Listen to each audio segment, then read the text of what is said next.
Hey there, Blazer fans, and welcome to episode 8 of The Dragon's Den, a podcast for those that bleed green and gold. Today I have a very special guest, former UAB baseball great Shayne Carnes. Shayne was an outfielder for the Blazers from 1995 to 1998, playing under coach Pete Rancont. By the time he left UAB and headed to the minor leagues, he shattered several records, many of which still stand today. You'll hear all about those records and his process and progress as a player in the episode. So I won't let y'all wait any longer. Let's head into the episode. Thanks for listening. All right, Blazer fans, I've got my guest number 8 here with me, batting third in the outfield, a senior from Pleasant Grove, Alabama, number 20, Shayne Carnes. Shayne, how you doing today? Doing great. Glad to be here. All right, I'll go ahead and get my guest reacquainted with you since it's been a while since you donned the green and gold for the Blazers. But in your single season statistics, you were very impressive along with your career statistics. But you led the Blazers in batting average in your senior season with a .417. That's fourth best in UAB history. Led the team in home runs your freshman year with 9, and your senior season with 23. That's also a program record for a single season. Led the team in runs batted in your senior season with 87. Led the team in runs your senior season 64. That's also fourth best in UAB history. Led the team in hits in your senior season 88. That's third best in UAB history. 177 total bases in your senior year. And then getting into the career stats, you're second all-time in batting average UAB history, sixth all-time in at-bats, second all-time in runs scored, all-time leader in hits at UAB with 306, second all-time in doubles, second all-time in on-base percentage, tied for all-time leader in home runs in UAB history with 49, all-time leader in RBIs, all-time leader in total bases, all-time leader in slugging percentage, two-time Conference USA Hitter of the Week, all great Midwest first team in 1995. That was your freshman year. All Conference USA second team in 1997, all Conference USA first team in 1998, your senior season, and American Baseball Coaches Association third team All-American 1998, College Baseball Louisville Slugger third team All-American 1998, National Collegiate Baseball Writers Association third team All-American again in 1998, and to top it all off, you were just selected to the UAB Athletics Hall of Fame this past Wednesday, November 4th. So quite the list of accolades, Shayne. What does it mean to hear all those stats? A lot of memories. I've often told people this, that my most favorite time ever playing baseball was at UAB on the South Side. I was fortunate enough to be on a really good high school team. We won a couple of state championships my junior and senior year. Had several talented players, a couple of really good pitchers, and at that time, that kind of fostered a little bit of love of the game of baseball. But once I got to UAB and just the way that the collegiate program was ran, and there was a great group of seniors my freshman year, and they really took me under their wing. They showed me what it was like to play college baseball. They showed me the ropes.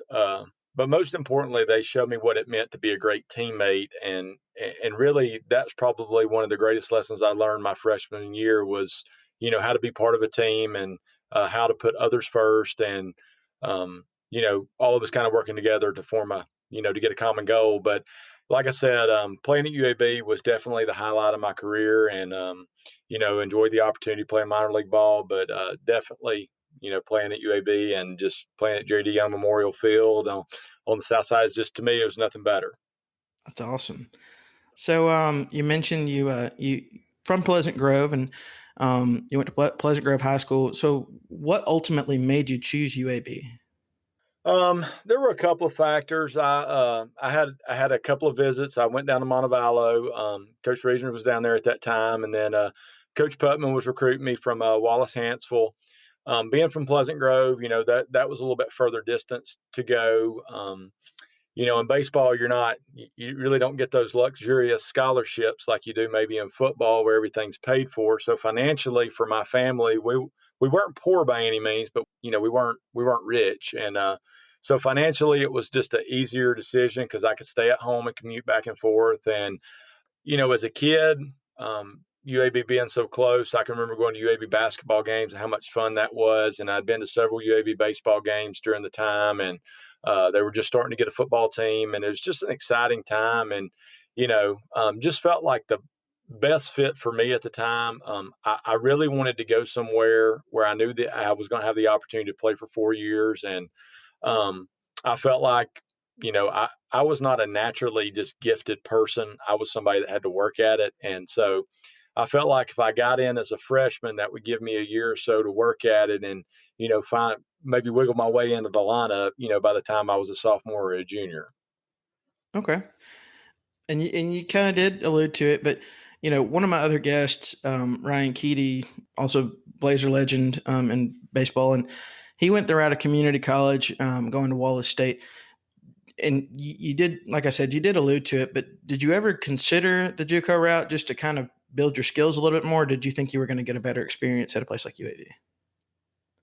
Well, I think junior college it would have been a great experience for me, and I think it would have been something where I would have grown and gotten better, and certainly, the junior college route is not a bad way to go.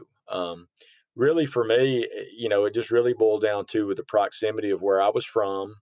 Financially, it was going to be less of a strain on my family for me to be able to go there, and then, like I said, having those experiences as a younger kid, getting to go to those games and stuff down there, that was really where I wanted to go. And ultimately, I'd heard lots of good things about the coaching staff, and just really, just like I said, just fell in love with the place. Okay. Love that answer. So you had a good start in your freshman season at UAB, leading the team in home runs with 9. What do you remember about your first season at UAB? Well, I remember I was 17. My birthday's in September, so when we started, I was 17. And the thing that I remember, my very first memory of UAB is we had a team meeting, and we're sitting there, and they handed us out some paperwork that we had to sign. And I was the only person in the room that had to take their paperwork home to their parents and get them to sign it because I was not of age to be able to do so.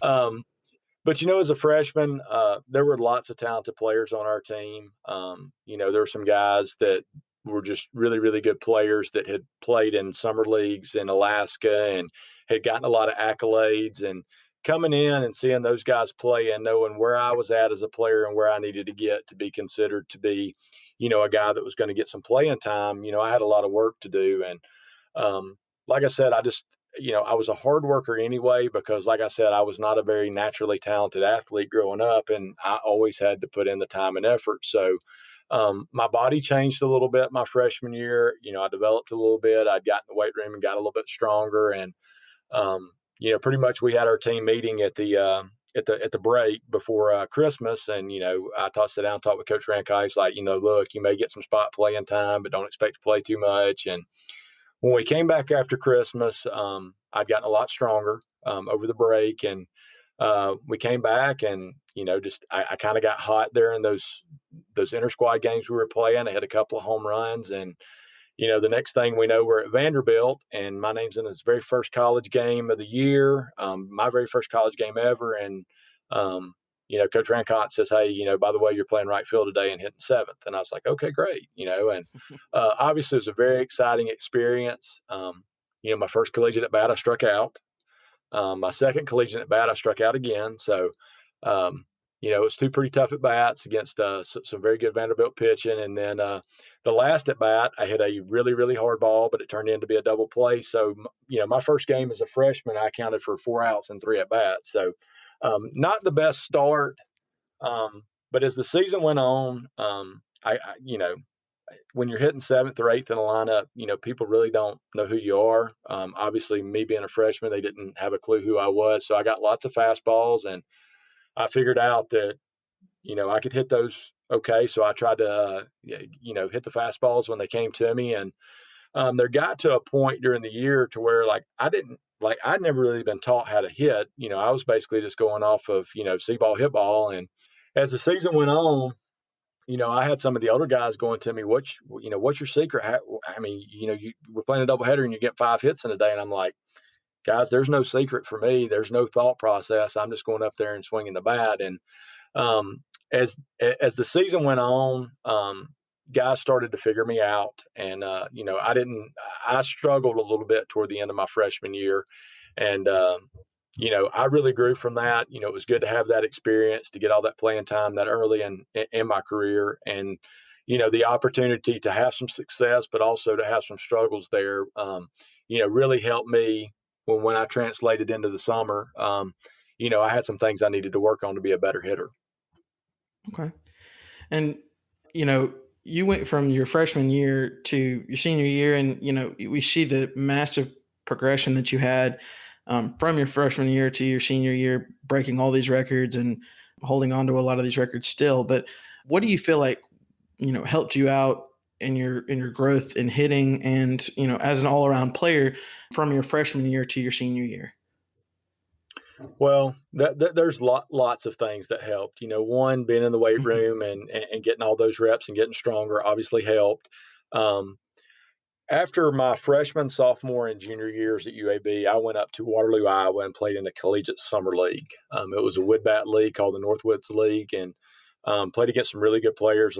Several guys that played in the big leagues and played there for a long time. I got to play against, and I would say this: the reps that I got at UAB plus the reps I got during the summer, I was playing anywhere from 150 to 160 games a year. And then as soon as you come back from that, you know, you're coming back and you're right into fall baseball. So the opportunity to have that many games and that many at bats, you start to figure out what your weaknesses are, and you start to figure out what your strengths are. And I didn't hit the fastball inside very well. So I figured out by playing in the summer with that wood bat league, if I just didn't swing at that pitch, pitchers typically aren't going to, just live inside. They're going to show you in and try to get you out of the way. At that time, the way the bats were when I was in college, they were great. So I mean, guys didn't like to throw inside a whole bunch.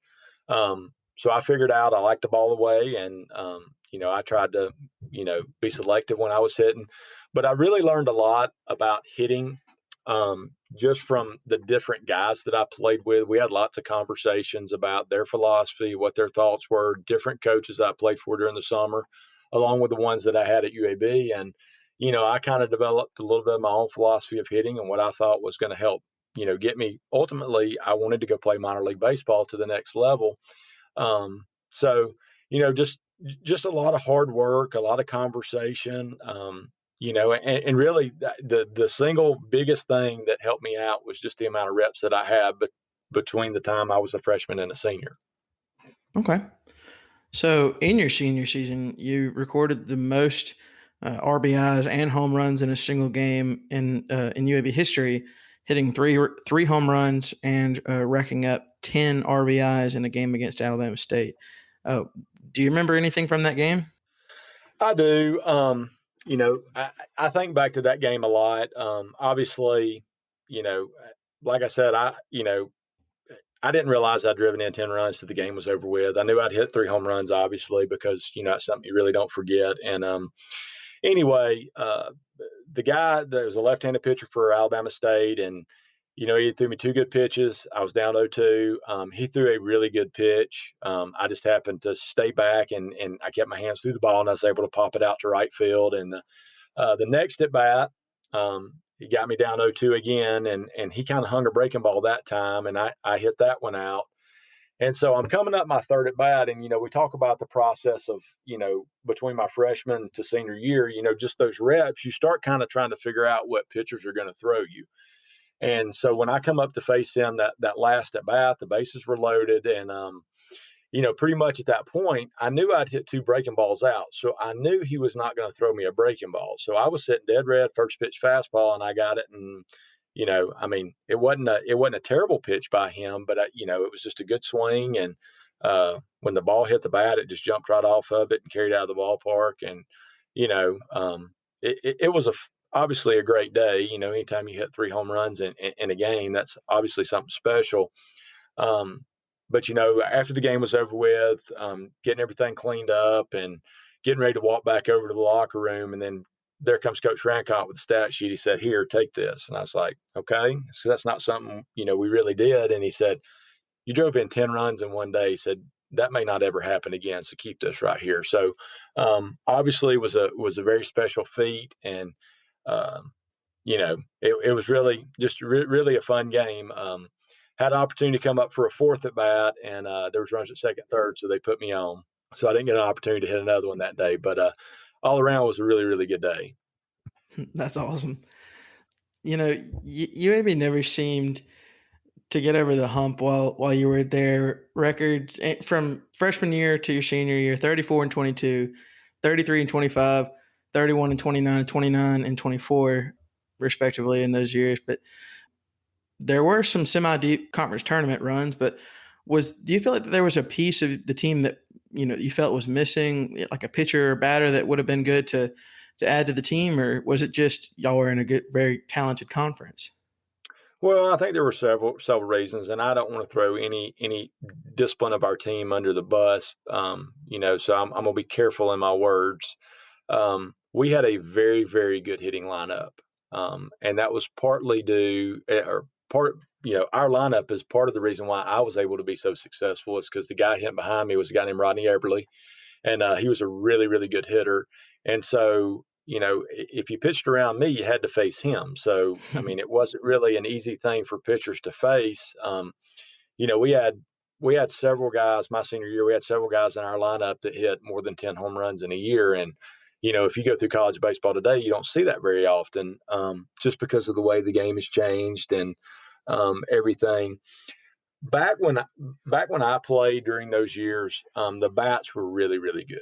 I mean, they were really, really good. We would win games sometimes 22-19, and we had guys that could pitch that had great stuff, and there were some balls that our guys on our team would hit out of the ballpark, and you're like, how in the world this guy hit this ball out? I mean, it's 2 inches off the ground, it's a foot off the plate, and he reached out and kept the front side in and popped it up to right field, and the ball just carried out. So it was a different era in time. Obviously, the NCAA, the NFHS, they've all made changes to the bat regulations and specs, but the bats were really good at the time. So I think it was much easier to hit than it was to pitch. But we had some very talented guys on the mound that competed their tails off. And um, I wouldn't put it to one single thing. I will say, you know, the teams that I played on at UAB, we were very competitive and we didn't like to lose. And the competitiveness went on, in batting practice. I can remember, our group. I was in there with Rodney Eberly, Mike Terry, and some other guys, Jeff Bell, guys that hit the ball out of the park pretty regular. And you know, we would have competitions every day. Who could hit the most balls out of the ballpark, who could hit the most line drives to left field. It was something different every day, but we were always competing in whatever we did. And Will Smith, the head baseball coach at Spain Park, we played together. And in the outfield, during practice, we were seeing how many fly balls that we could catch. And it was just a very competitive group. And I don't think there was one single thing. There were a lot of really talented teams that we played, a lot of really good arms that we saw, and a lot of really good offensive lineups that our guys had to try to get out. So, sometimes you just, the ball just doesn't roll in your favor, and I'll just leave it at that. Okay, I can respect that answer. So, and you kind of mentioned it a little bit when you were talking about the Alabama State performance. When you were playing, did it ever hit you that you were setting all these records, and can you believe that some of these records are still standing? At the time, I wasn't focused on the records. Hmm. I had played a lot of baseball from my freshman year to my senior season at UAB, just from what I did at UAB playing wise, and then the opportunity to go play during the summer up in Waterloo, Iowa. Um, those opportunities really prepared me for my senior year.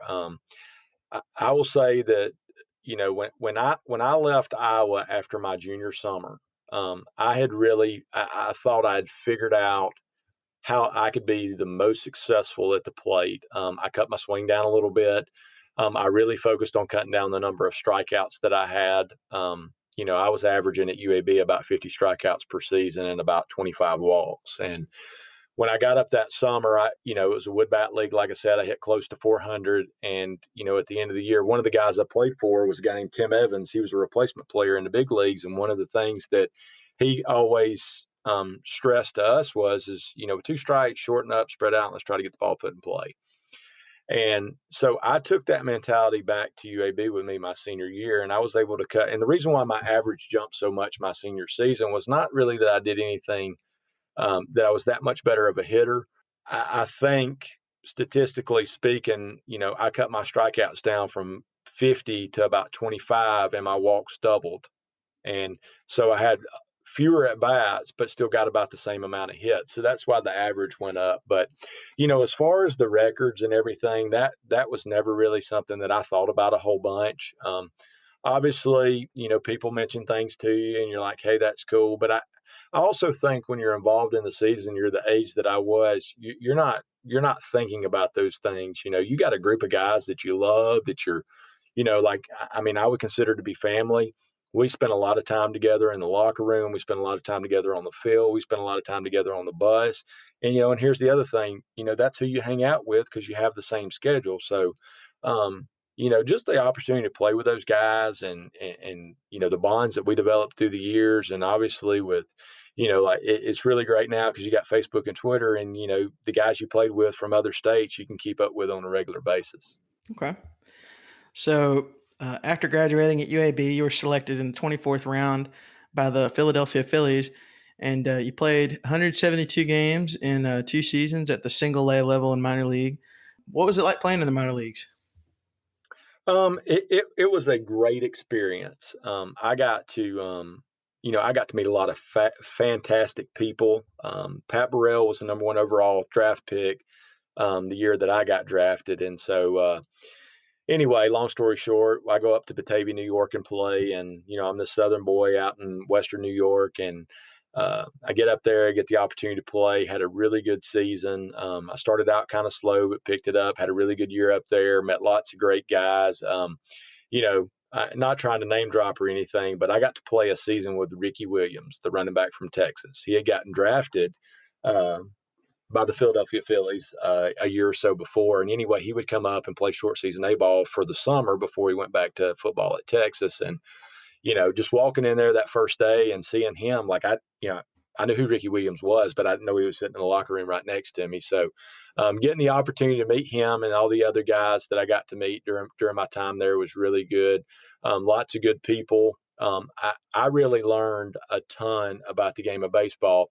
My first year, I played just about every game, and then the second year, I got sent to Piedmont, was Kannapolis, North Carolina. I played for the Piedmont Boll Eagles, and that year we had a pretty talented roster right there. So I didn't play as much the first half of the year as probably I would like to have.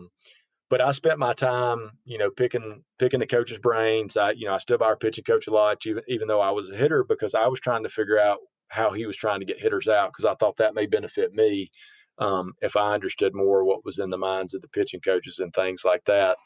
But it was a great experience. Like I said, I got to meet a ton of great people.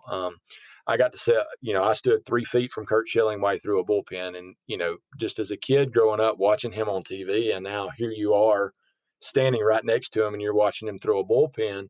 And that was in the instructional league. And one of the things that I remember, he had came down to work on his control a little bit. And anyway, so he's throwing, and he's missing not by a whole bunch, just a little bit, microscopic. And, he's upset because he's not hitting the spots. And, so, gets through his bullpen. I asked him, I said, why are you so upset about, you're not missing by much. I'm just trying to understand. He's like, well, he said in the big leagues that, that centimeter, that whatever, those few centimeters that you're missing by, that's the difference between a ground ball and a ball being hit out of the ballpark. And, seeing those guys play, the guys that played in the big leagues that, that made it, that I played with, and then seeing the big league team play a little bit, those guys that make it to the show are really, really talented players, and they've just got phenomenal ability. And, it really is. You have to be really, really good to play up there. And, as a pitcher trying to get those hitters out, that's tough. But it was a great experience. The opportunity to play every day, no school, it was a lot like playing during the summer. So I was familiar with that. I was accustomed to that. A ball is not, I mean, travel wise, the South Atlantic League was very tough. We had 12, 13-hour bus rides. We'd get done playing at 10 o'clock at home, go in, take a shower, grab a sandwich, and then you're on the bus driving for 10, 11, 12 hours and to wherever you're going to play. And so that was, that was a little bit of an experience. And, it just, I learned a lot. I got to play with a lot of really good players. I will forever be thankful for that experience. And let me add one more thing to that. Okay. Having that opportunity to go play, it was a great opportunity as a player. But also, too, I knew when I was at UAB, um, I watched the way that Coach Rancott taught. I played for a guy named Jim Case as well. He was our pitching coach. He was a tough but fair guy. I loved him to death. Got to play for Frank Walton. Those were three very influential men in my life. Now, they probably don't know that, but just the way that they carried themselves, the way they ran their program, after my freshman year, I knew I wanted to teach and coach. I didn't really think I wanted to do it at the collegiate level, but I knew I wanted to go back to high school and be a high school coach and a teacher because that's kind of where I was, I just knew that's what I wanted to do for the rest of my life. So the opportunity to go play minor league ball for the Phillies, while it was a great experience, and obviously I would love to have played in the big leagues, but just that experience and those credentials on a resume, helped me out as far as where I'm at today in my career. Okay. That's awesome. So, and you mentioned him, but you played under Coach Pete Rancott. What was he like? Great Christian man. He was a great role model for every player on our team. What he stood for, he didn't talk it, he walked it. He was a very hard worker, just a great guy. I didn't always make the best decisions in college. I wasn't a bad kid by any means, but he was a good mentor for me. He really helped me out baseball wise. We talked a lot about hitting, and he'd make suggestions on things he thought that I needed to change. And um, I was always very willing to listen to him because I respected him. And he had put together a really good coaching staff and put together a really good lineup and good players just all around. And just the way that he ran the program and the things that he did and the way he carried himself is, he made a lasting impact on a lot of us, not just baseball wise, but just teaching us what it means to be a good person. That's awesome. So, from there, we'll get into the technique of things. But what was the hardest pitch for you to hit? Um, the hardest pitch for me to hit probably would have been the changeup. Um, breaking balls, I didn't really have that, unless it was just a hard, nasty breaking ball. I really didn't have trouble hitting those because I'm left-handed, and most of, majority of your pitchers are right-handed. At least they were at that time. I know we've had an influx of left-handers in college baseball in the professional ranks, but back then there wasn't a ton of lefties, on rosters, and so I saw a lot of right-handers. You know, Early in my career, I never wanted to get beat by a fastball, and so I was consistently trying to make sure that that didn't happen. And guys that had a real good changeup with good arm action, they gave me a little bit of trouble. Was there ever a game that you wish you could go back and relive, or possibly change the result of a game? And if so, which one? All of them. I mean, there's not one game in particular. You know, I had somebody tell me my freshman year, one of the older guys, that said, "Look, you need to enjoy every game you play and treat it like it's your last because you never know when you're going to play your last game." And I would hope that the people that played around me, I hope one thing that they would say about me is the guy loved to play and he never took a day off. You know, so for me, every game was the most important game because it was the game we were playing. And once that game got over, the next game was the most important game. Um, there's not really one that stands out. Hey, I wish I could have went and done this differently. Um, I can honestly say when I look back at my career, I don't think I would change anything, um, because I feel like at that time in my life, baseball was the most important thing, and it got all the focus. And there was not, I don't think I got to take an extra swings off the tee and made myself better because the amount of work and time that I was already putting into it. That's a good statement to live by from your freshman year. Never take a game for granted, but um, you know, and you kind of alluded to it a little bit earlier. But what advice would you give to up and coming players in college, and what advice would you give for guys just getting out of college? And I know you're a high school baseball coach, so I'm sure you're giving advice to these guys on daily. But what would you tell these guys? Well, guys that are leaving the high school ranks and going to play in college, I mean, they're embarking on a brand new adventure. I mean, you've got lots of things to manage, especially if you're moving away from home. For one, that's going to be the first time that you've ever been away from home. So you got that aspect to deal with. You got to make sure that you are making good decisions off the field, that you're taking care of your business. Now you throw school in there, and you don't have somebody standing over you telling you, hey, you need to get your homework done. You need to do this. You need to do that. And in college, when I was there, if you showed up to class, that was fine. I mean, professors were glad you were there, but if you didn't show up, they wasn't losing a whole lot of sleep. Um, obviously, our coaches checked on us and made sure we were going to class and doing those right things. But, you know, I always talk to our guys that are getting to college, that are going to college to play, is, you make those good choices off the field. Make sure you realize that, even if you don't love school, and I'll just be honest, when I was at UAB, I wasn't there to get an education. I was there to play ball. Getting an education was a byproduct and something I had to do in order to be eligible to play ball. So, I mean, however you want to look at it, it's fine. But, I would encourage them to make sure they stay on top of their schoolwork, make sure that they take care of their business in the classroom. And lastly, there's lots of distractions that are out there.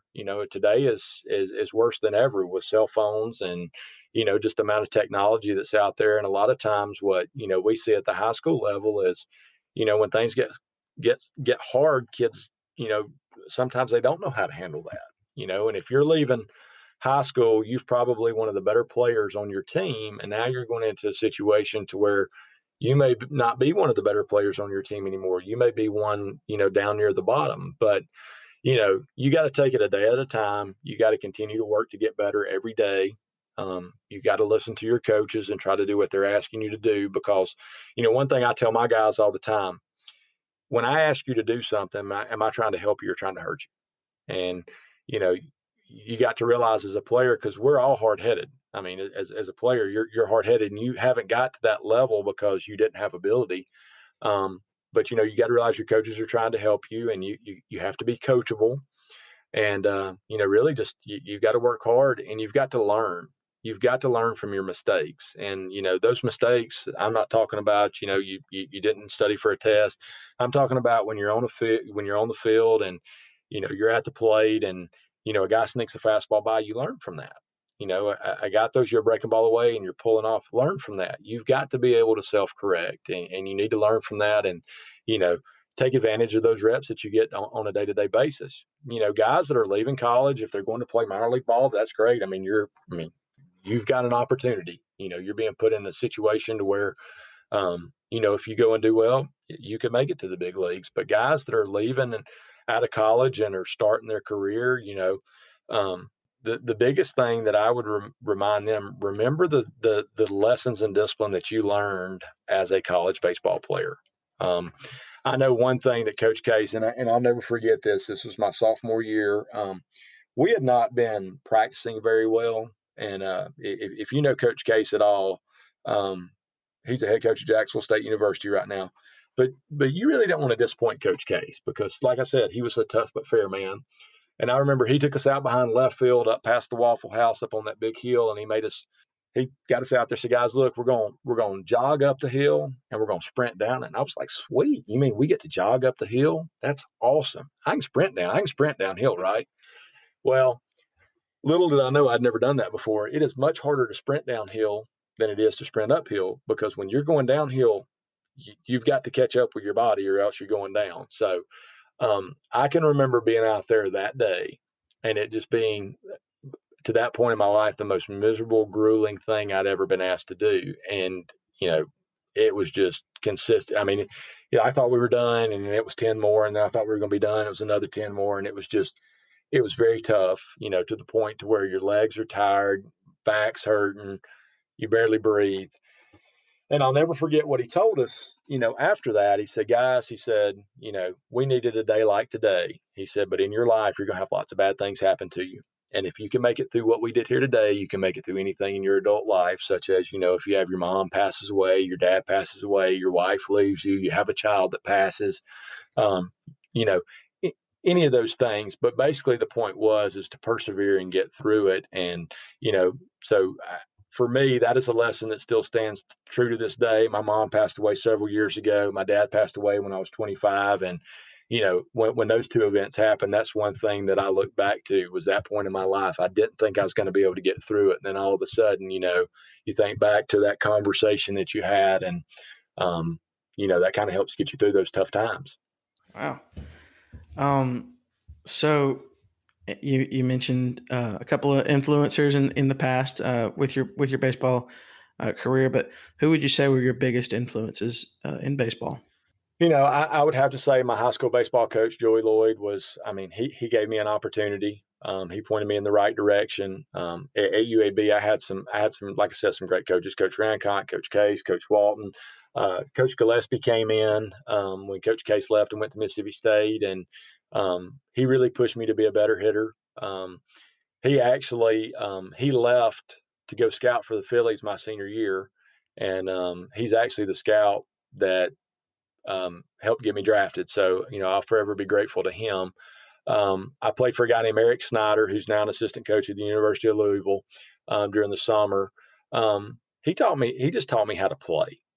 Just go play. Don't think so much, go play. But, all of those guys, as far as baseball players, had a significant influence at the period of time where I was at in my life. And I wouldn't have had the career that I had, and I wouldn't be where I'm at today professionally had it not been for their leadership, when I was coming through and around them. Okay. So, I said we were going to talk about it this week. On Wednesday, you were inducted into the UAB Athletics Hall of Fame. How does that feel? It is a great honor. It's a little bit surreal, and I know people say that, and sometimes in jest, but it really is. First of all, having lived in Birmingham or in Pleasant Grove, in the Birmingham suburbs, my whole life, knowing the quality of athletes that have come through UAB, just the players that UAB has produced, and to be considered worthy enough to be considered in that group and to be nominated and then selected to be in the UAB Hall of Fame is it's just a great honor. I'm very humbled by it. It's something that, I think back, and when I've known about this for a little bit of time. I talked with Mark Ingram. He had called me back a couple months ago and told me that was going to happen and everything. And I think because of the corona, the induction ceremony and everything's been pushed back a little bit or it's going to be pushed back to the fall of 21. Just talking with him. But the first thing that I thought of was that there are so many people that, I would like to share in this, because without those people, for one, my teammates, without them, like I said, we had a competitive nature, and, I'm just be honest with you, I don't like to lose, in anything. And so the competitive drive that we had at practice really helped us be better players in the game, because everything was a competition. And, when you're competing against somebody, you don't want to get beat. So you really don't have the ability to take a day off. So, those guys, being who they were, it's a great honor for me, but it's a great honor for them, because without them, I wouldn't be, that would never have happened. Obviously, very thankful to the coaches that put the time and effort and invested in me, and saw something and, gave me opportunities, and, helped me just to be a better player and a better person. It's a great honor. UAB has grown so much since I was there. And it's just, they've had great leadership, and to be considered in a group of elite players is very honoring. That's great. Well, congratulations again from me, Thank you. and from all the Blazer faithful. I know that we're all congratulating you. So, how is life now? Life's great. I'm married. I got two boys. Got a 12-year-old and an 8-year-old. I'm in my 15th year as the head baseball coach at Mortimer Jordan High School. I've been teaching, coaching for 19 years now.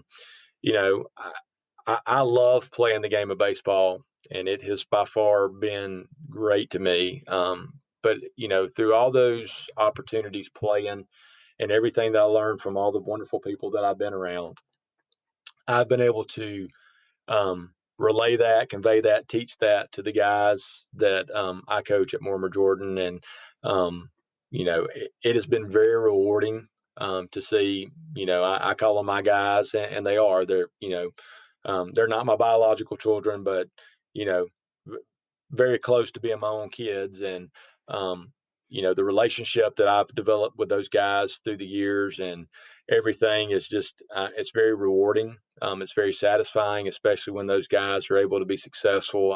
Had several players go on and play major college baseball. I had one that had the opportunity to go play minor league baseball, and it's just great to see those guys be successful. And you know, you're happy for them, but probably one of the best things is when they come back and see you. And you know, every year we have a group of kids that come back and they see us, and you know, we reminisce about the old days. Now the older players tell me I've gotten softer in my older age.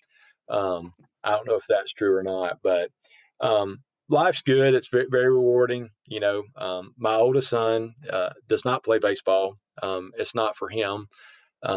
He's more into basketball. So, you know, a lot of people ask me, you know, what's it like to be a baseball guy and your own kid doesn't play? Well, you know, I play baseball because that's what I enjoy. And, you know, my older son just doesn't enjoy it.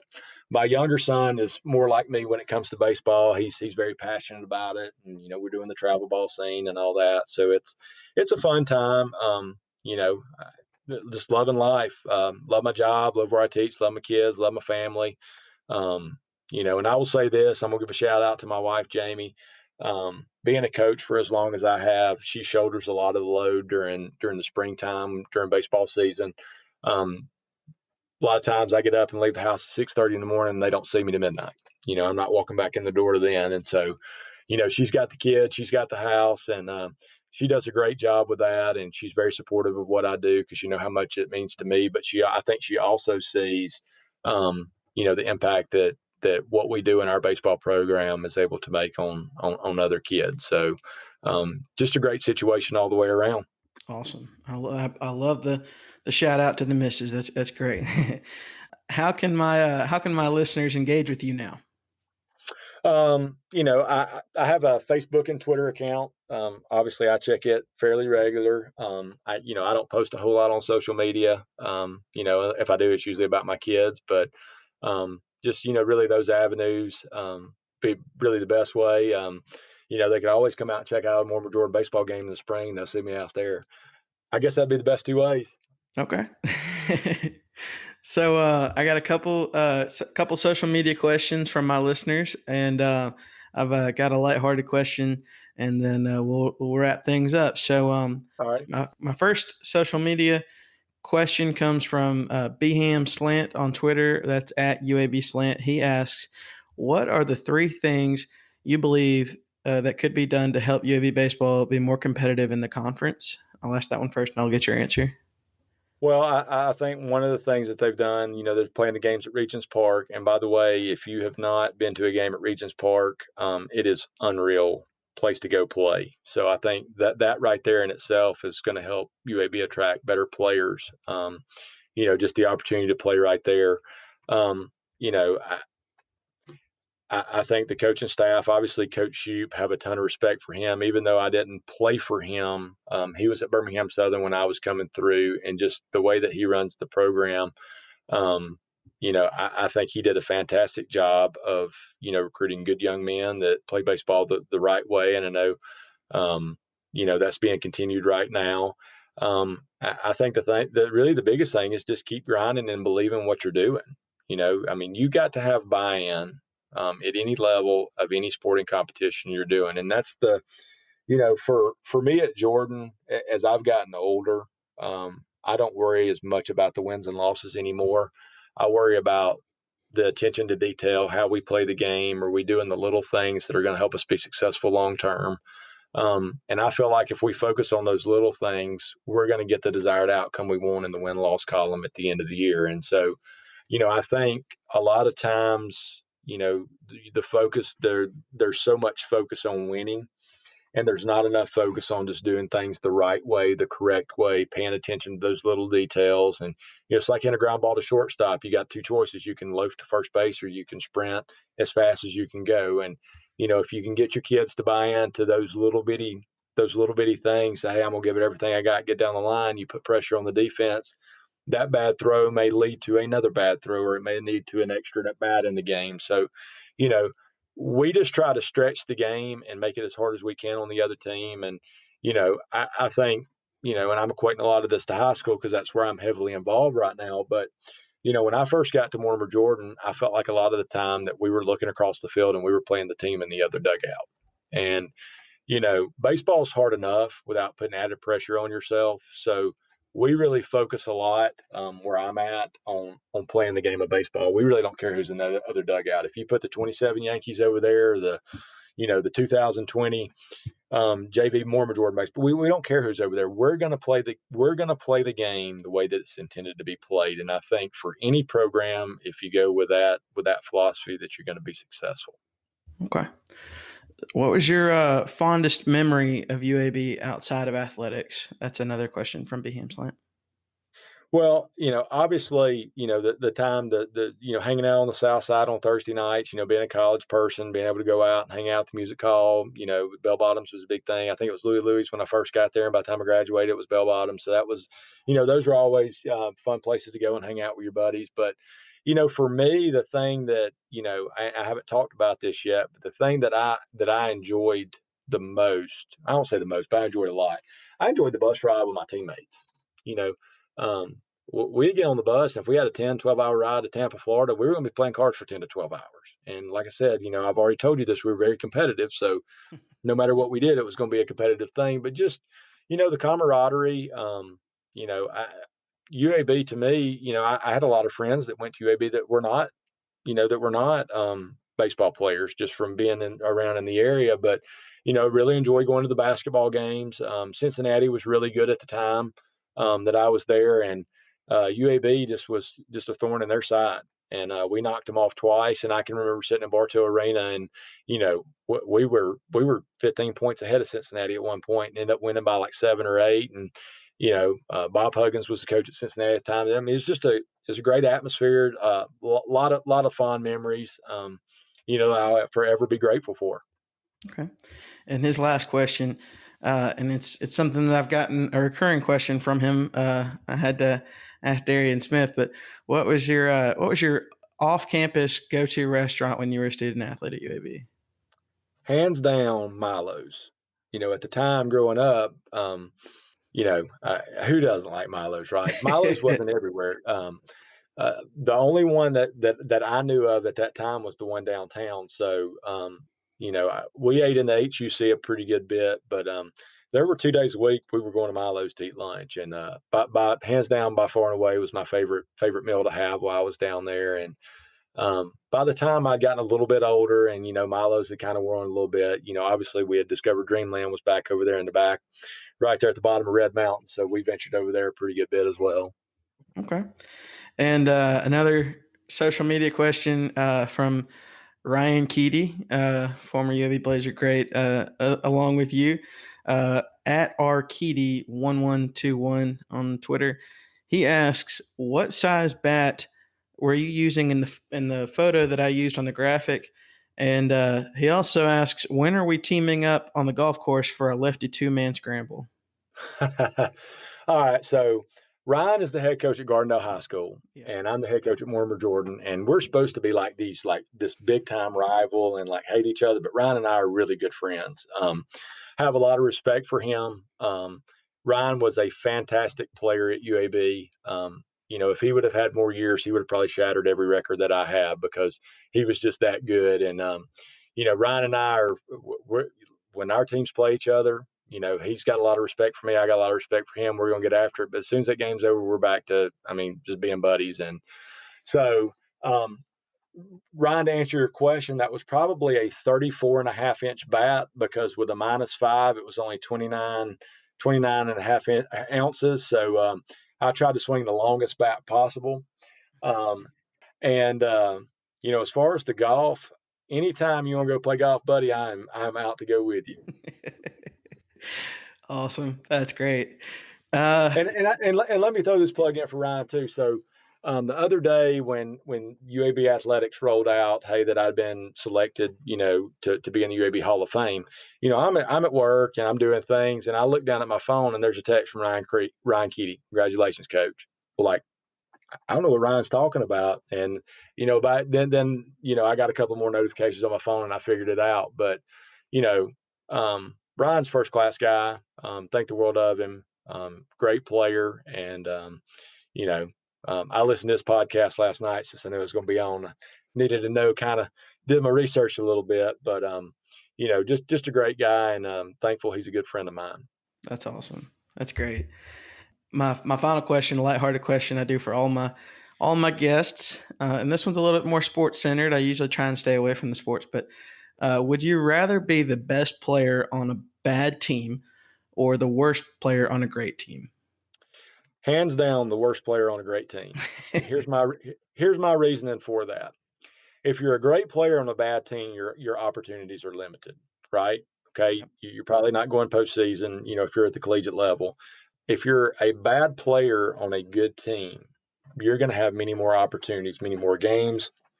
you know and the other thing is too, I think, as I've gotten older, one thing I preach to my guys is a lot of us want success instantly, and we want that instant gratification. I think there's a lot of lessons to be learned.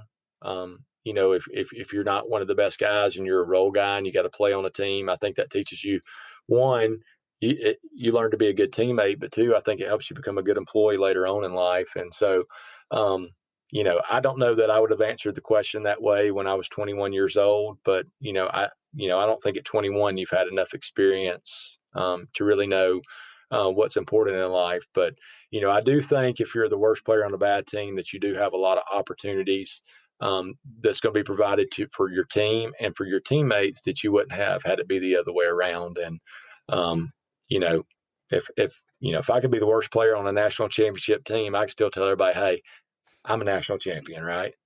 I love that. Well, Shayne, thank you very much for this. It was great getting to hear your process and your progression as a baseball player. It was great to hear that, and I know my listeners are going to enjoy it too. So, thank you so much for doing this. I really appreciate your time. Thanks for having me on. It was a lot of fun. All right. Big thank you to Shayne for joining me for the episode. I had a great time talking with him, and I learned a lot about him from his process of becoming a better batter and player to his teaching and coaching style now at Mortimer Jordan. It's great to see that the mentoring lessons that he learned then are making a huge impact on the next generation of not only players but young men in our society. And it was really great to hear his stories about that. And he was extremely humble about his induction into the UAB Athletics Hall of Fame this week, and I know that myself and all the Blazer faithful wish him a big congratulations. And thank you for listening. And I would also like to take this time to extend my deepest condolences to the Seitz family. For those of you that don't know, we lost a UAB football great this week, former center Jake Seitz, who played for UAB from 2005 to 2009. My heart goes out to everyone who's affected by this loss, and I know that he made a tremendous impact on his family, friends, and teammates. Just from some of the social media posts that I've seen this week, and my heart goes out to everybody involved. So I hope you all enjoyed the episode. Be sure to follow my social pages at Dragons Den EFEL on Facebook, Twitter, and Instagram, and see who my next guest will be for episode 9. So thank you for listening. Good night, and go Blazers.